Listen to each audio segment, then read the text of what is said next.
Live. We're live? Mm-hmm. Okay, here we go. Welcome to all you viewers out there. Welcome to the Eskimo Brothers podcast. We are low in the charts, #1 in our hearts. Tonight we are doing Lucha Underground for the first time. The start of the new season tonight. I'm your host, Eli. That's new. Aiden will not be joining us as he does not indulge himself in the Lucha Underground. But I'm joined here by one other person, and that is Moneymaker Mike. Hello. We have a cheap plug #1. Follow us on Twitter at the Eskimo Bros Cast. That is ESKIMOBROSCAST. Hit it, Eli, you son of a bitch. For those of you who don't know how to spell, or you get to twitter.com/Eskimo Bros Cast. Cheap plug #2. While you're on Twitter, you might as well just tweet us at the hashtag EBW podcast to have your tweets read on the show. That's right. We truly appreciate all your critiques and analysis. I promise. On that note, we've got a lot of wrestling to cover, so let's get right into it. Money, what'd you think about the show tonight? Or not tonight, last night. It was phenomenal, man. There was a few great matches, especially the Triple Threat, which is my personal favorite. We'll get into that later. Oh, yeah, that was a great match. I honestly enjoyed the kickoff match. And the thing I like about Lucha Underground that's different from a lot of other wrestling companies is that they're really good at storytelling in the backstage segments. They put a real focus on that. It's like a movie. Their backstage segments are like a movie.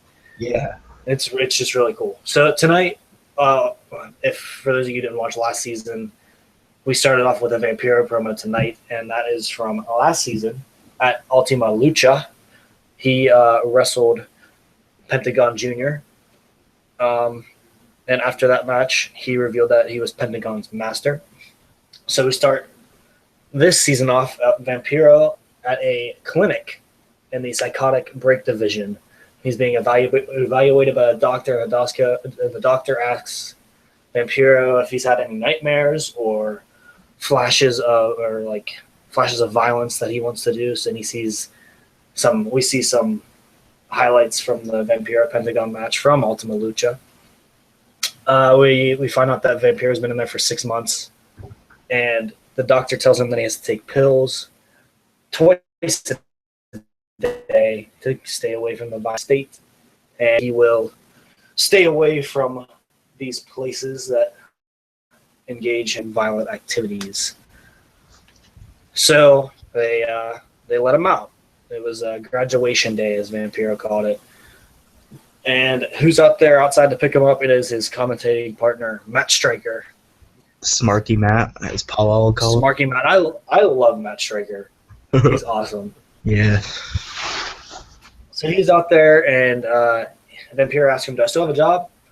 And he said, "Yeah, we got invited back to the temple, but it's a little bit darker these days." And that is shading to the new people in charge of the temple, Katrina and Mil Muertes. Yeah. Who have taken over the temple after the exit of Dario Cueto and Black Lotus, I believe her name is, who ran away with Cueto's brother at the end of last season. So they drive to the temple. They begin their drive to the temple, and we see Katrina and Phoenix in Katrina's office, which was Cueto's old office. Phoenix is holding the Gift of the Gods Championship. Phoenix says that he's back for Mil Muertes and his heavyweight championship, and Phoenix has possession of the Gift of the Gods Championship, which means that he can, quote unquote, cash it in, but you can't really cash it in whenever you want. You have to alert the manager, who is now Katrina, a week ahead of time to get this championship match. So it's like option C in TNA. Right, something like that. So they have to notify them a week in advance, and they will get their championship match. But they can't just hold on to this title belt. They will have to defend it at a certain amount of times. And after the cash in, quote unquote, is used up, there's 4 amulets in there and those or seven amulets, and they will be put back up for grabs, re-put in that belt, and then there will be another 7-way match, I would assume, for the next Gift of the Gods Championship. But anyway, Katrina is the new ruler, and she has the power. So she decides that Phoenix said that he wants the championship, and Katrina puts him in a match with King Cuerno to defend the Gift of the Gods Championship. So if he wins tonight against King Cuerno, he will get his championship match against Mil Muertes next week. All right. So, like I said, it's like they go so in depth with these backstage segments. They look like movies. They're really well done, and I honestly can't get enough of them. Yeah, And it's almost as good as the wrestling. The wrestling is that's just phenomenal. It's some of the best I've ever seen. So we head into our kickoff match, the first match of season 2. Phoenix, the Gift of the Gods champion, defending it against King Cuerno. I'm going to skip there were some cool spots. There were some pretty cool spots. My personal favorite was the corkscrew crossbody out of the ring from Phoenix to Cuerno. Nice.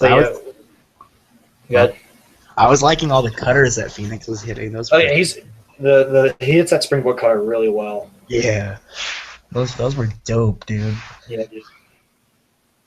I'm trying to think. I believe there was a spot where, like, it was the end of the match actually.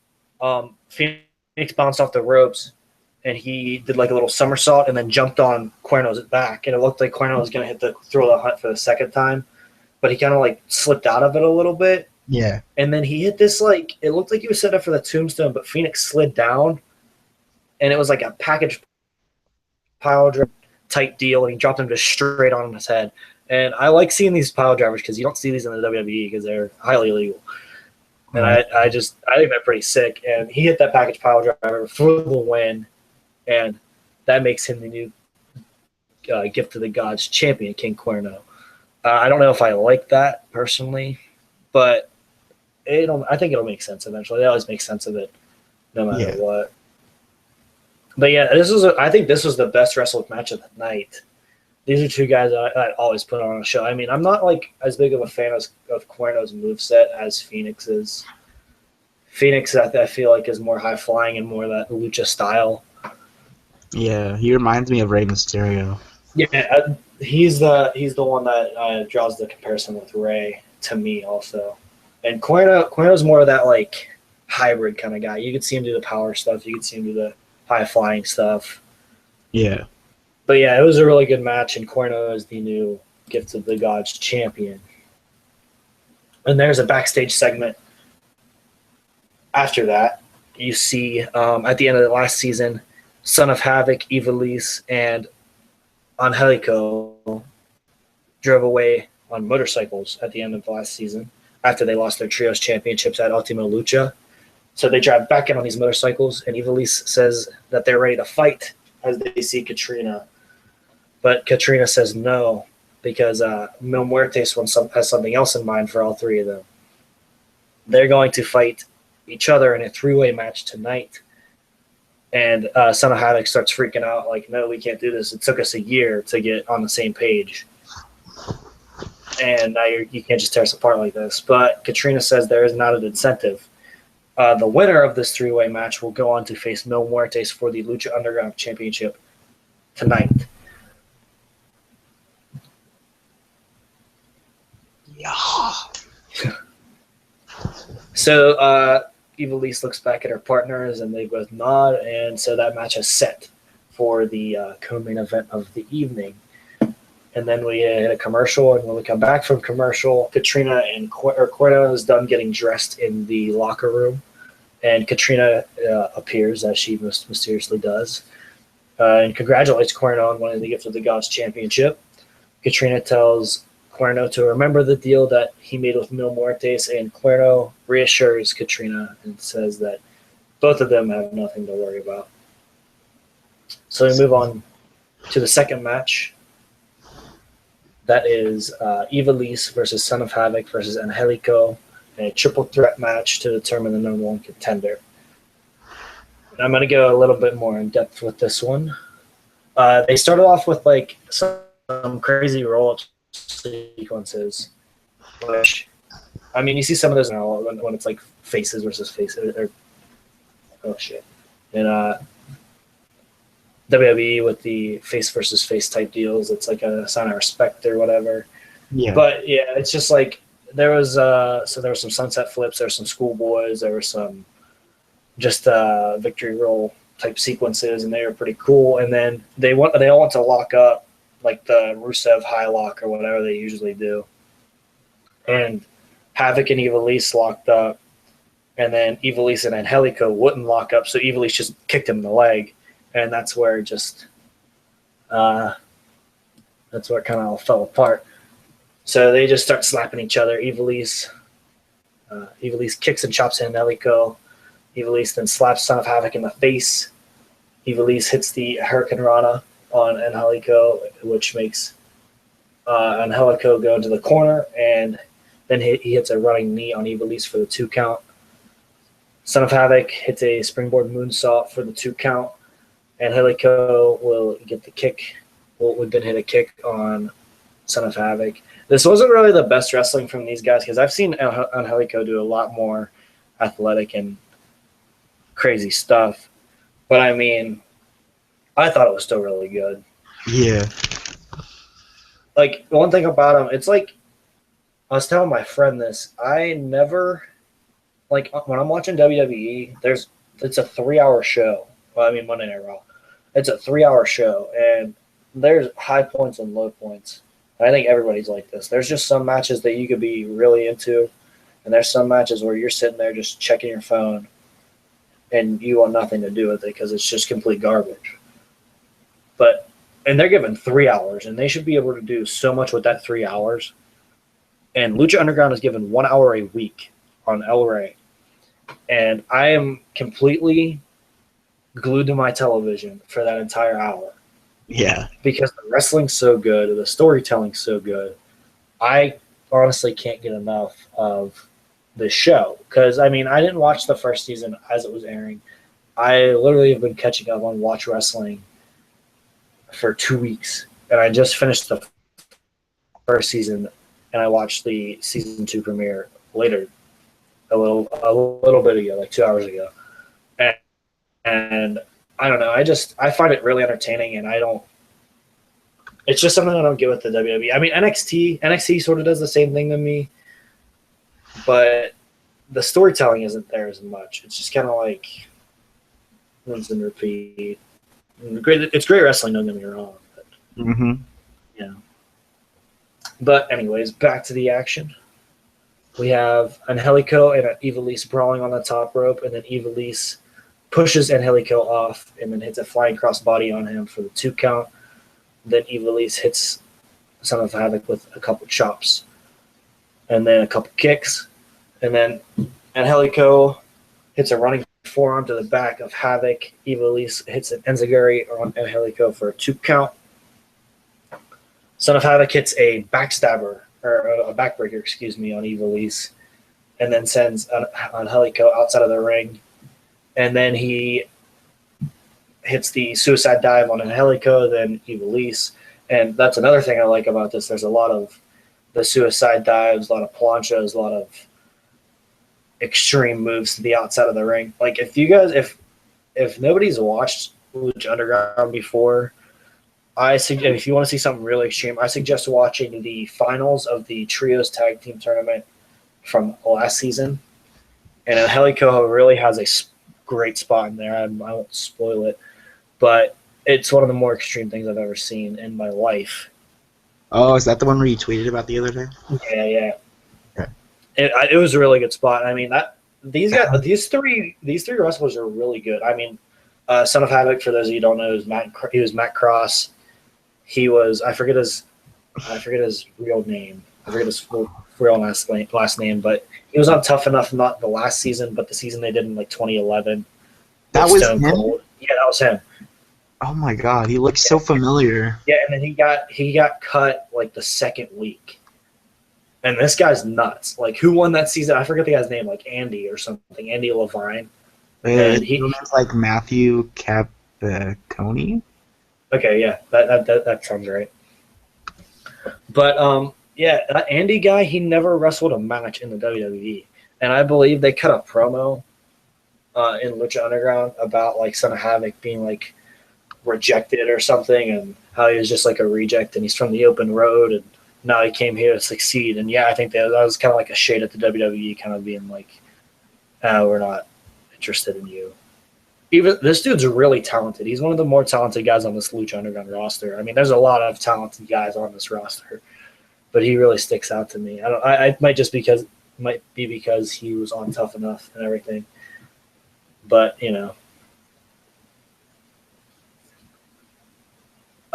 back to the match.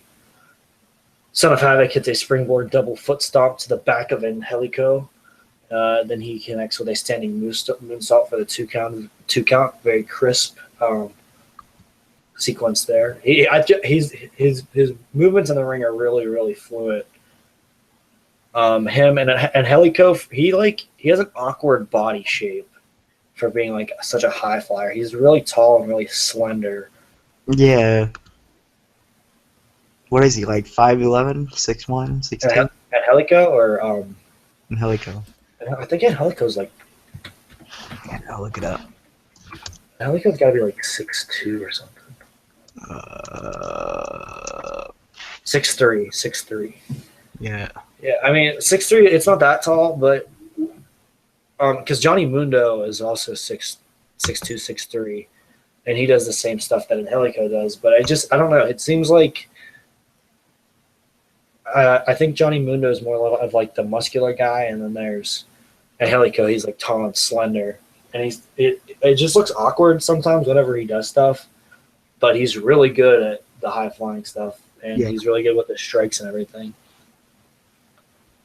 Yeah, he's another guy I like it. Ivelisse, I mean, Ivelisse, she's good. I've seen her. She's like wrestled a little bit, but I don't think she's wrestled. I don't think I've seen her wrestle as much as these two, and I don't think she's displayed her moveset as well as these two have. Because she's more. Whenever they got in those trios matches, she kind of like hurt her ankle or something, and she just kind of like gimps her on the ring, and like during that ladder match, she just kind of hit people with kendo sticks.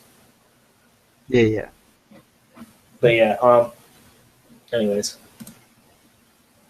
Son of Havoc knocks Angelico off of the top rope. Then Son of Havoc goes from the death from above,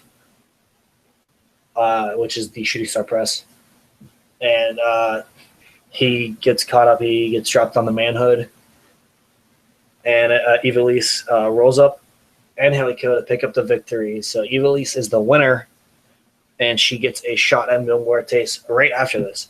And one thing I forgot to mention is that Mil Muertes now has this throne at the top of the temple, and he just sits there and watches all the matches, which I don't know if I like. But I like the eerie feeling that he brings. He's like a really creepy character, and I think he's like the right guy to dominate the temple. His mask reminds me of the Boogeyman. Oh yeah, I get kind of does. He's a really creepy guy. Like, I like him though. I like him as a character. That the entire Katrina thing, I like it. I don't know if I like the Disciples of Death though. The trios team. No, I don't like them. Because I mean, they at the end of the last season, they kind of just like came in the last 10 episodes or something, and then they got like a title shot and beat these three for the trios titles. Who made this poll? Did you make the poll, Money? What? Did you make the poll, or did Aiden make that poll just now? I don't have the account, so okay. Yeah. I'm voting for myself. He made a poll. Who's your favorite host from the EBW podcast? Shout out Aiden, who's currently not on the show. It's me. Yeah, okay, I figured it out. Is it me or is it Aiden? Vote me. Even though I'm probably the worst host, vote me. I win the most annoying one. No. I think that would be a good Isaac whenever he starts chanting CM Punk in the background and won't stop ever. Shout out Isaac. Whoops. But yeah, you at least picked up the victory, which sent her into the main event against Mil Muertes, which I had mixed feelings about. Because I saw her win and I was like, what are they going to do with this? I mean, I know they've done the guy versus girl matches before, but that was with like Sexy Star and like littler guys. I mean, they've done it. She's wrestled Big Rick, but she's also wrestled like Pentagon and Superfly. And those guys kind of match her style, but it's Mil Muertes. Mil Muertes is a brick wall. And then there's Ivelisse. Like she's just this like little dinky thing. But yeah, this match wasn't anything special. I mean, Mil puts on good matches, but he's not one of my favorite wrestlers there. Like I feel like a guy like a Phoenix or a guy like a Drago or a Puma can put on like a much better match than Mil. But anyway, we come back from commercial. We see a group of guys just driving towards the temple, and it says like 300 some miles away from the temple, and they run into they list her here as Angela Fong, but it's Black Lotus on here, right? Yeah. They're like, hey, do you know where this temple is? And then they're like, she doesn't know where it is, and then she's just like, follow me. So at this point, I'm thinking, well, I guess Cueto made another temple or something for underground fighting, which is what they were interested in. So I was kind of curious about that. But anyways, we go back to the match. We go back to the action in the original temple, and it is Mil Muertes, the champion, with Katrina versus Ivelisse with Son of Havoc and Angelico for the Lucha Underground Championship. And before the bell rings, Katrina raises the stone that she carries, and the Disciples of Death come down to the ring and take out Son of Havoc and Angelico. They take them backstage, and that leaves Muertes and Katrina and Ivelisse out in the arena. Muertes starts off the match by shoving Ivelisse into the corner. Then Ivelisse does some ineffective right hands to Muertes's chest and head and everything, and the guy's a brick wall, and she's like, how big is she, like 5'8" or something, and 5'7", 5'6". and she's just this little she's just this little thing, and I mean, they're not going to do much.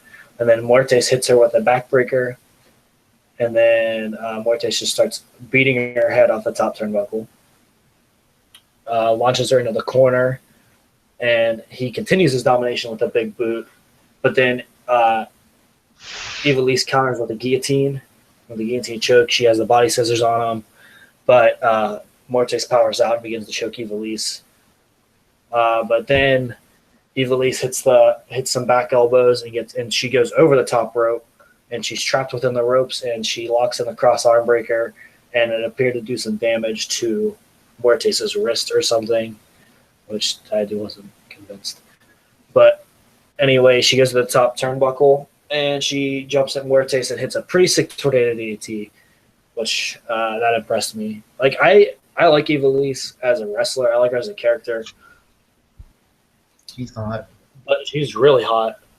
But I don't know if she's like really gotten the chance to display her moveset that well ever since she wrestled Angelico that one match last year, but it wasn't like that. It didn't really stick out to me because Angelico was being really perverted about it or something. And yeah, it was really. And I like it. Oh yeah, Angelico had a new look too, but I don't really know if I like that at all because you have like the long like blonde hair in front of his face, and he wears a shirt now for some reason.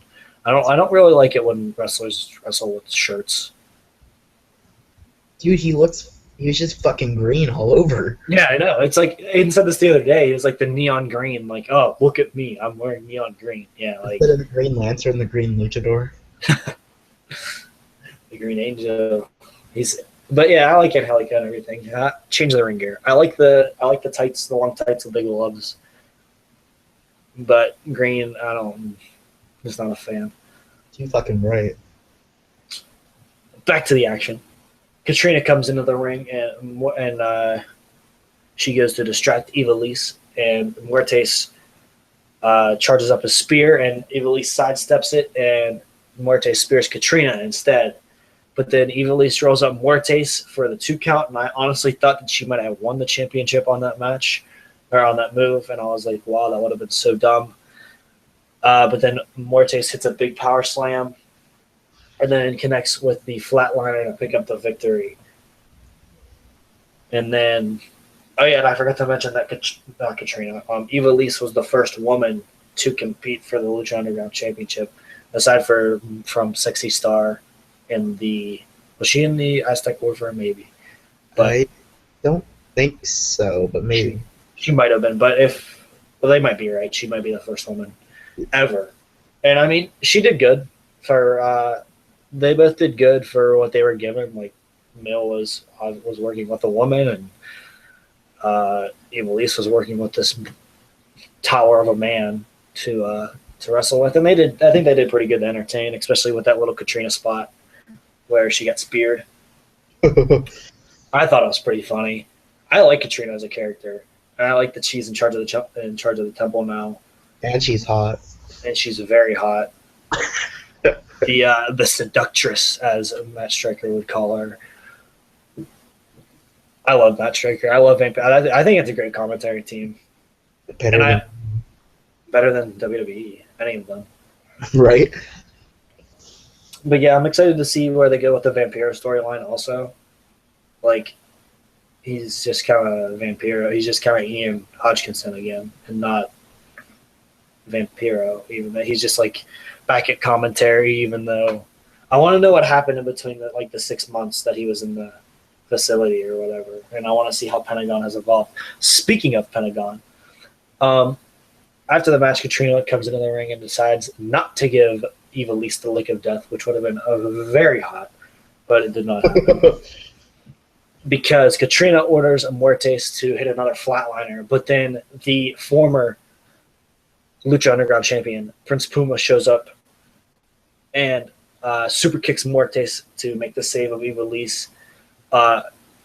According to WrestleZone, Muertes is pissed as Ivelisse and Puma make their escape to the outside of the ring. But then Pentagon Jr. shows up and connects with a pretty mean backstabber, and gives Muertes the Fujiwara armbar, which he has hit on many a person from last season. I don't know if they're still going to go with the Master storyline. I'd love to see that.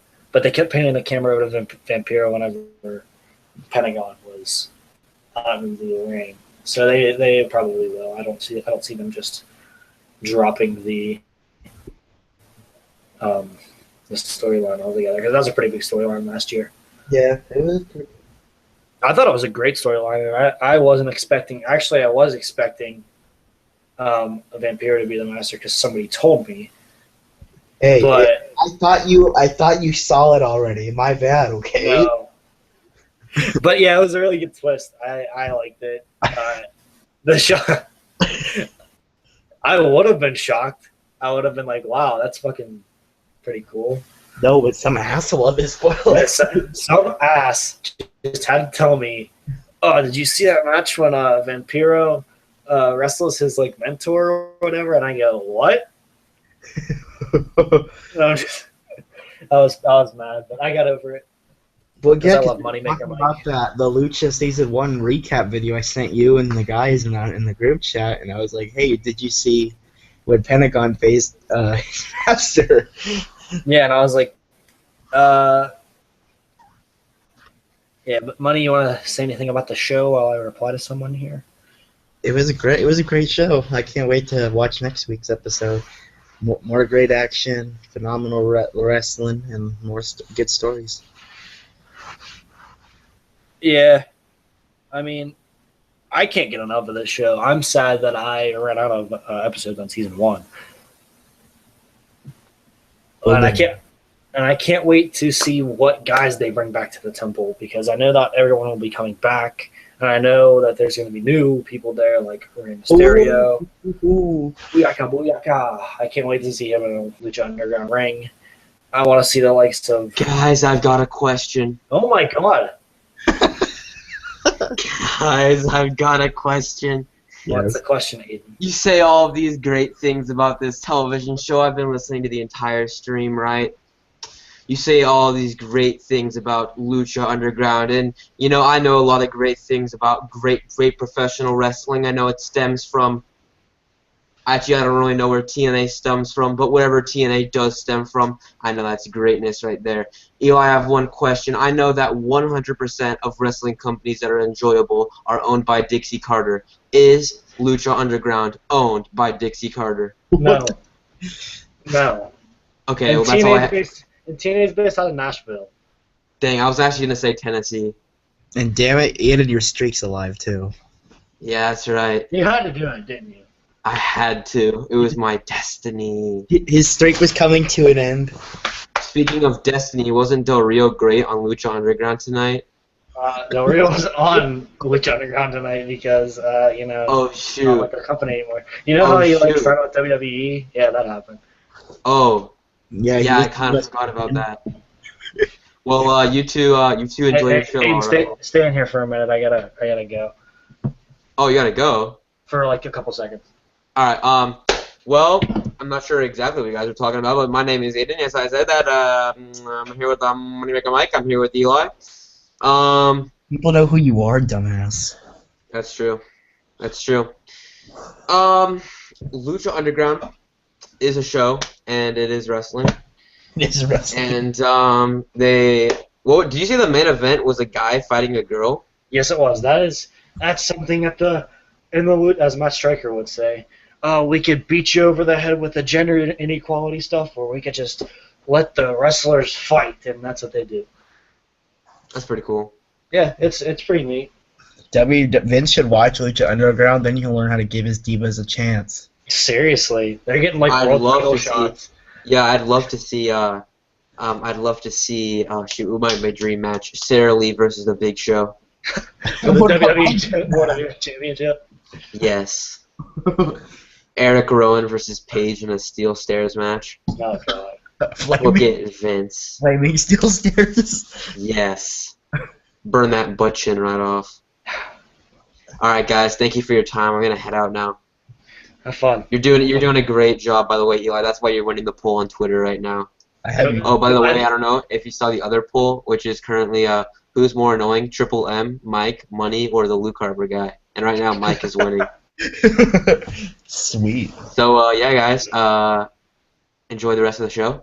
Great job, Eli. Great job, Mike. You guys are doing a great job. I just wanted to congratulate you, and I wanted to know that if Lucha Underground was owned by Dixie Carter. Thank you. Have a good night.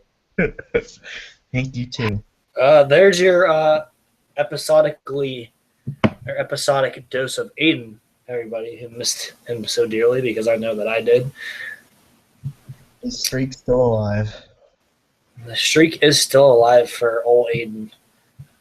And yeah, but there was another segment after the championship match. We returned from. Oh yeah. Yes, there was. We returned to see Dario Cueto as he runs into what's her fucking name? Black Lotus and the frat boys. They say, we're here to fight, but why is there a girl here? And then she hits the dude in the face, and then in the nuts, and then in the face again, and then in the nuts or something. And they said they're here to fight, and Cueto says $20 to get into the temple. So they paid $20. And, well, it didn't really bode well for them because they walked in there, and they got locked in there by that key that Cueto always keeps around his neck. And I believe that was Cueto's brother who killed them. Literally killed them. Damn. They're dead. Those guys are dead. And yeah, I don't know. I know that these are taped ahead of time and stuff. And I don't really want to look at the spoilers for this as I do for NXT. But what's this dude's name? What's his brother's name? Like, who's the face-eating guy that you said earlier? Face-eating guy? Yeah. What's his name? Martinez, something Oh, like that. Montana. I don't know. But Kansas? Cueto's brothers, Montanza. And I'm pretty sure he's going to be playing a big part this season. That would be my guess anyway. I don't know if Cueto's going to keep his second temple open. I feel like Cueto's going to eventually try to move back into the temple, and I feel like a big match this year is going to be Montanza versus Mil Muertes eventually down the road. Or do you like Temple versus Temple? Yeah, I feel like they might do something like that because it's going to be Cueto's guy versus Katrina's guy, and whoever's better, Like GFW versus TNA? Yeah, something stupid like that. Yeah. Bragging rights, Raw versus SmackDown.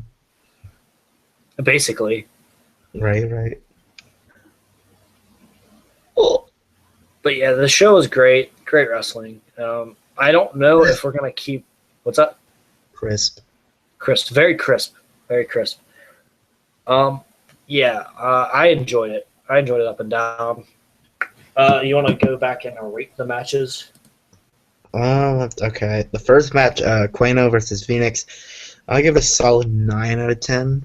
It was great wrestling from both dudes all around. With the new host, there comes a new grading system. Yeah. Out of 10. Out of 10. Yeah, out of 10. My bad.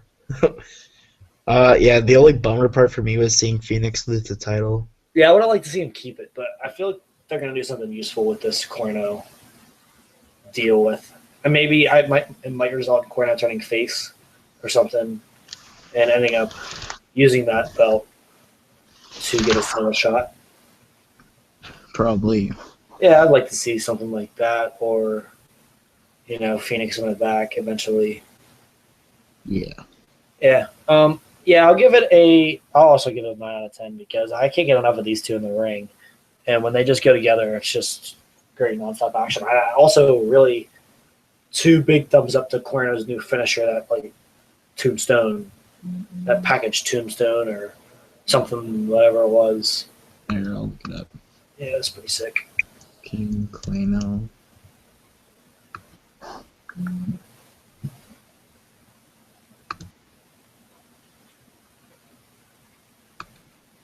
It's called the bridging German suplex. Is that it? No, I don't think. Thrill of the Hunt, the Samoan driver. That is the thing that he hit earlier in the match. That's like the attitude adjust. That's the Dana Brooke finisher. Well, damn, Wikipedia is not updated. But yeah, I thought it was pretty sick. On here, they listed it as a tombstone pile driver / package pile driver. So yeah, it was pretty cool. All right, next match. The triple threat for #1 contender for the Lucha Underground Championship. Money, what's your grade? 10. 10. 10? Yeah. 10. Great wrestling from all 3 people. It was just phenomenal, especially when Angelico hit the knee to Ivy Lee's. I thought that was cool. Yeah. Then having a quick win, that was even cooler. Yeah, I liked it. I liked the storytelling within the match. I liked the spots in the match. I like Havoc's talent. I'll give it an 8 because it's not everything that I would have wanted to see in this kind of match. I mean, Yeah. I'm thinking big picture, and I know we're not going to see Angelico jump off the office every match, but I feel like spoiled it. Oh well. But I would like to. I didn't think Angelico got really any big spots. I think Havoc had most of the big spots. Yeah. But yeah, yeah. And then we go to the championship match. What do you grade that? 5. It was pretty boring, to be honest. Yeah, it wasn't really the most exciting thing. It was more of a story match more than a wrestling match. Probably the best part about it was when Katrina got speared. Oh yeah, I really like that. I also liked Evalise's tornado DDT. Thought that was a pretty good spot. Yeah. What would you grade? I'll give it a half. like I said earlier, they did what they could with what they were given. The tower and the girl. And Mill obviously, I don't think he held anything back. That's how he would wrestle a guy. But Evilise did good for being given a tower to wrestle. Right. And I do like the end result. I like that they kept the belt on Muertes, and I don't think that they should take the title off of him unless it's to the likes of Phoenix getting his revenge from last season, or Puma getting his revenge from last season, Yes. or like a Cuerno or something like that. What? Yeah. Are you sure that Dixie Carter doesn't own Lucha Underground? Are you positive? Yes, Dario Cueto used to own Lucha Underground, but now Katrina does. Oh, I thought it was Dixie Carter. My bad. See you guys. I hate See ya. What a dick. He can't let us do it. He can't let us do it on our own. He's like, hey, he's he like, kept the streak alive. That's all he wanted. Cries. That's true. He's like the dad that won't let his kid cross the street by himself. He has to come and hold our hand.